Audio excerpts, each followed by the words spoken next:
215 of the fantasy baseball season. Here's a few hitters that looked hit off the wire this week. The first hitter, Sam Atanachi of the Chicago White Sox. Atanachi, ever since he got called up a little early in the season, he's playing good baseball. And this White Sox team, obviously in first place in the AL Central on the year. 4 home runs, 22 RBIs, 11 stolen bases, 39 runs scored, a 294 average, and a 393 on base. In the last 2 weeks, he's hitting real well on this White Sox team, coming off a 22-1 victory in last night's game versus the Royals. 3 home runs, 6 RBIs, 2 stolen bases, 8 runs scored, a 333 average, and a 417 on base. Antonocci, he's got good versatility, qualifying at second, third, and outfield, which is good. He's the catalyst for the most part, leading off most of these games for the Chicago White Sox team, and he's going to bring you runs scored, he's going to bring stolen bases and batting average. And this youth movement of the White Sox, it's come up pretty quick now after a bad 2 or 3 seasons, and these guys are playing great baseball compared to what they've been doing the last couple of years. June 22nd versus the Guardians, 2 for 4, run, 3 RBIs, 2 stolen bases. June 23rd versus the Guardians, 0 for 3. June 24th versus the Guardians, 1 for 4. And then last night, the 26th versus the Royals, like I said, 3 for 5 with 2 runs in that ball game. So Antonocci playing good baseball for this Chicago White Sox team. He could do a little bit of everything: steal bases, batting average, drive in some runs, score runs, and definitely someone, especially with his versatility, I would add this week. And he's out there in 55% of fantasy leagues. Next hitter, Carson Bench of the New York Mets. So in a lost season and a disappointing season for this Met team, he's one of the only bright spots. Him, maybe Juan Soto, AJ Ewan, and Carson Bench just makes the list in 51% of leagues. On the year, 9 home runs, 30 RBIs, 11 stolen bases, 43 runs scored, a 256 average, and a 319 on base. In the last couple weeks, 2 homers, 4 RBIs, a stolen base, 7 runs scored, 255 average, a 328 on base. So this Met team, obviously disarray, firing their manager Carlos Mendoza, but Bench, ever since Lindor's come back early in the week, he's still staying in that leadoff spot, and that's where he should stay. So this lineup deepens a little bit, obviously, with Lindor back this week. Gives everyone maybe better pitches to hit. But like I said, Carson Bench, to begin the season, he didn't look good, and now he's found it a little bit, and definitely someone in fantasy leagues to add. June 23rd versus the Cubs, 1 for 4, run, and RBI. June 24th in a doubleheader versus the Cubs, 2 for 8. June 25th versus the Cubs, 1 for 5. And June 26th versus the Phillies, 1 for 4 in that ball game. So Carson Bench, he's going to get every opportunity, like I said, with a team out of it. And the good thing is, well, he's been playing versus left-handed pitching for the last month and a half, so he could do a little bit of everything: power, steal some bases, score runs, and definitely an add this week out there, like I said, in 51% of fantasy leagues. Next hitter, Paul Goldschmidt of the New York Yankees. Paul Goldschmidt's turning the clock back. It looks like he's in his Arizona and St. Louis Cardinal days.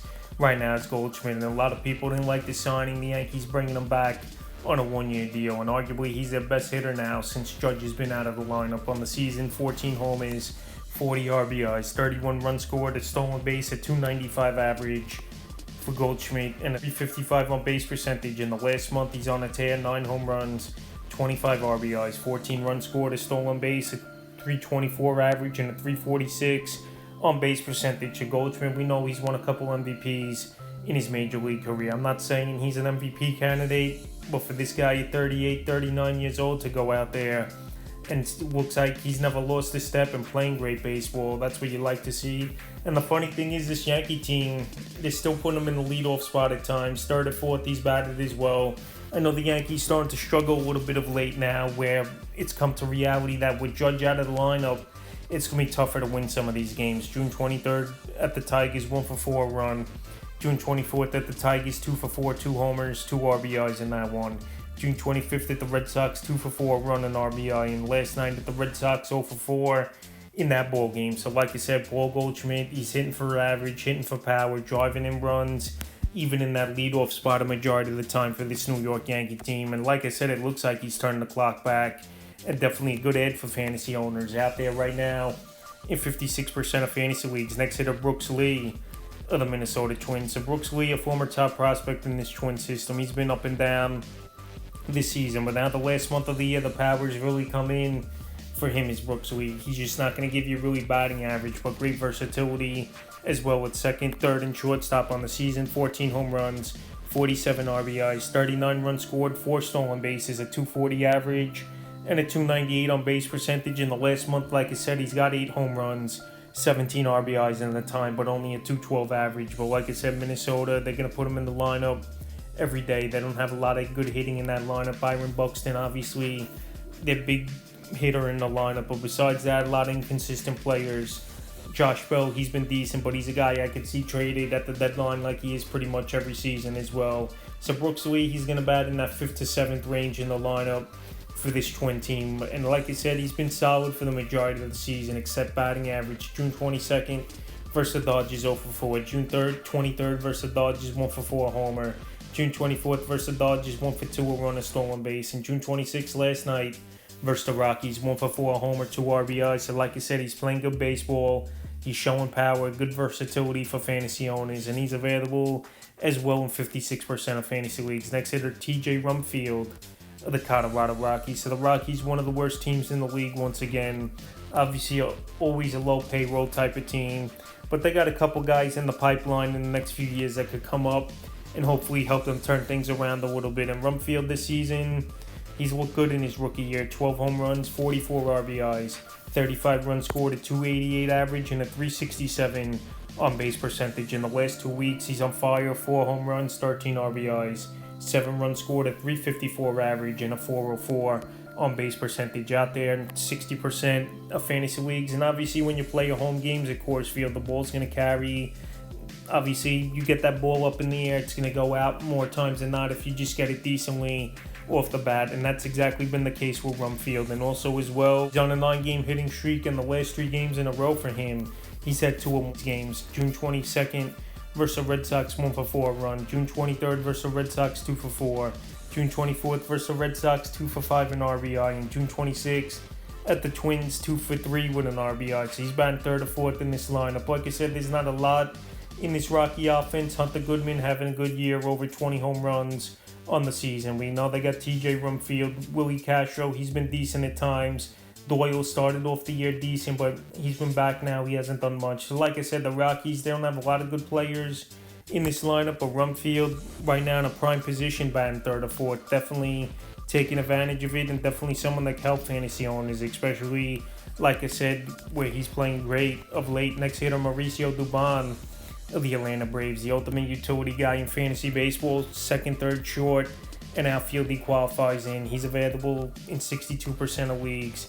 And this Brave team, a nice pickup in the offseason, trading for him from Houston, and also signed Jorge Mateo as well, which has been a good signing. 8 home runs, 43 RBIs, 34 runs scored, 2 stolen bases, a 267 average, and a 317 on base. In the last 2 weeks, 2 homers, 6 RBIs, 6 runs scored, a stolen base, a 304 average, 319 on base percentage. He's going to play every day regardless where on the diamond is Dubon. And obviously with injuries to Ronald Acuna and Kim, who was out for a while, and he returned the last few weeks to the lineup, he was getting an everyday opportunity regardless. And like I said, he's not going to be out of the lineup at all. June 22nd at the Padres, 1 for 4. June 23rd at the Padres, 2 for 5, a homer, an RBI, 2 runs scored. June 24th at the Padres, 1 for 4. And June 26th at the Giants last night, 2 for 5 with 2 runs scored, a stolen base. Dubon, he's showing good power for a guy who really hasn't had much power throughout his career with 8 home runs. He's driving in runs, and he's a utility man that can play pretty much anywhere for this Brave team. So definitely someone I could give an ad this week.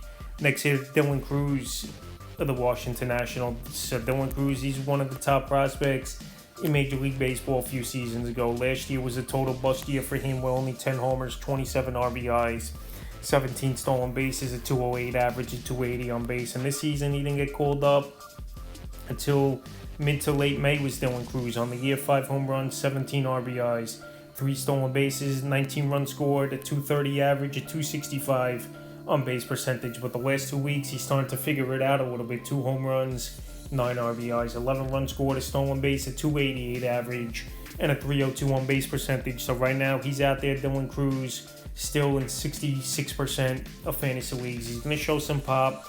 He's going to steal some bases. The batting average, obviously, we got to see a lot more from him to make sure he keeps it up at a good pace, is that average. But like I said, he's batting 4th or 5th in this lineup most nights for this national team. So far, this national team, in terms of runs scored, is the best offense in the National League. With guys like James Wood, C.J. Abrams, Curtis Mead having a good year. Nazir Nunez is a base stealer who we're going to talk about soon, having a good year. Now Dylan Cruz is starting to contribute. June 23rd versus Philly, 2 for 4, 3 runs scored. June 24th versus the Phillies, 0 for 4 run. June 25th versus the Phillies, 3 for 4, 2 runs scored, a stolen base. And June 26th at the O's, 1 for 4 in that game. So like I said, Dylan Cruz, he was a top 10 prospect a couple years ago in all baseball. And obviously it didn't pan out for him last season, but now he's starting to find it a little bit. In this Washington National team, I know their rotation hasn't been good all season long, but their offense, like I said, is keep them in a lot of games and out slugging teams to win these ball games, where the Nationals are actually 41 and 42 on the season. And Dylan Cruz, like I said, he's getting an everyday opportunity. He's still a young player and someone who's starting to figure it out a little bit. Definitely an ad this week in deeper leagues. Next hitter, his teammate Nazir Nunez of the Washington Nationals, out there in 67% of fantasy leagues, and he's a stolen base specialist, and he's going to score runs. In terms of batting average, he's not going to bring it. He's not going to drive in a lot of runs, but if you need stolen bases, and even though the batting average the last 2 weeks, he's hitting 410 in the time, you take advantage now and pick him up off the wire. On the year, no home runs, 27 RBIs, 31 runs scored, 31 stolen bases, a 238 average, and a 322 on base. But like I said, the last 2 weeks, no homers, 7 RBIs, 6 stolen bases, 7 runs scored, a 410 average, a 489 on base. In the last month of the year, he's hitting 358s. And Nunez, he was pretty much below the Mendoza line, like I said, was Nunez. But to turn things around this drastically for this Washington National team is a little surprising. Well, like I said, he was hitting below the Mendoza line, and now over the last month hitting 358. And he's someone as well who's got good versatility, second and short. He qualifies in fantasy baseball. So like I said, I know the average ain't going to keep up, but the stolen bases are going to keep going up if the on-base and average stay up. Obviously, June 23rd versus Philly, 1 for 3, a run, 2 stolen bases, 2 RBIs. June 24th versus Philly, 0 for 4. June 29th versus the Phillies, 1 for 2, an RBI. And June 26th at the O's, 0 for 2. So Nunez, he's batting at the bottom part of the order for this national team, anywhere from 7th to 9th, but he's going to steal his bases. He's going to score runs with guys like James Wood, C.J. Abrams at top of the lineup. But the whole key for Nunez is getting on base. And right now, while he's getting on base, is Nunez. He's someone, obviously, you're going to keep on your fantasy team just for that. And like I said, second and shortstop, not great positions in fantasy baseball, so that will help as well. So definitely an ad this week. Next hitter, Jake Burger, the Texas Rangers. Burger, I've talked about him a lot this season, is Burger, but still not getting added in enough fantasy leagues. Still out there in tons of leagues, 74% on the year, 14 home runs, 48 RBIs, 37 runs scored, a stolen base, a 253 average, and a 318 on base. In the last 2 weeks, he's bumped the average up a little bit, 3 home runs, 7 RBIs, 6 runs scored, a 293 average, a 396 on base percentage. So Jake Burger, he's going to show power. We saw a couple years ago with the Marlins, he hit 30 plus home runs in a year. And we know this Texas Ranger lineup is pretty solid as well, where he's going to get pitches to hit and opportunities to drive in runs, batting 4th or 5th most nights for this Ranger team. June 22nd at the Marlins, 0 for 2, a run. June 24th at the Marlins, 1 for 3. June 25th at the Blue Jays, 2 for 4, a homer, 2 RBIs. And June 26th at the Blue Jays, 0 for 2 with a run. So like I said, the power's going to be there. He's got the everyday job at first base, DH at times here. Is Jake Burger out there in 74% of fantasy leagues. And he's a guy that could finish the season right now, where he's got 14 home runs.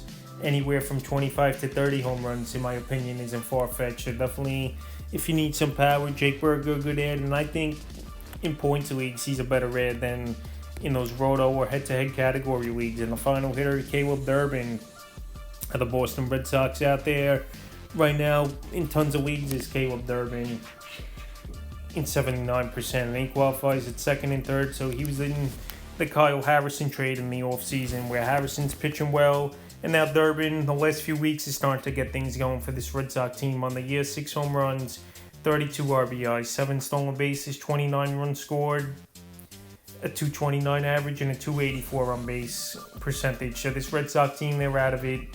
Fired Alex Cora the first few weeks of the season, still 12 games under 500.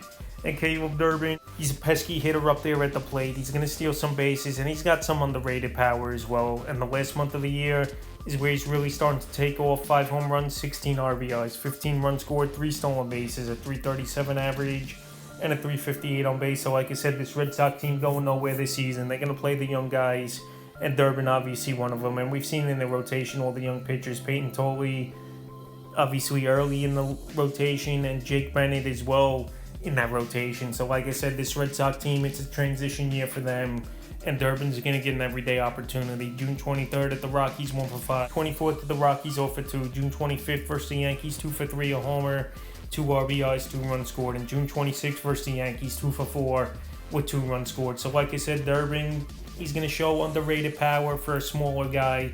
He's going to steal bases. He's going to give you a pesky at-bat up there. And like I said, he's been 5th to 6th in this lineup for this Red Sox team where they're out of it, and he's going to get the everyday opportunity where the first month and a half, he was in and out of the lineup is Durbin. So definitely someone to add in deeper leagues is Durbin right now. Out there in 79% of fantasy leagues. That's a few hitters I looked at off the wire for week 15 of the fantasy baseball season.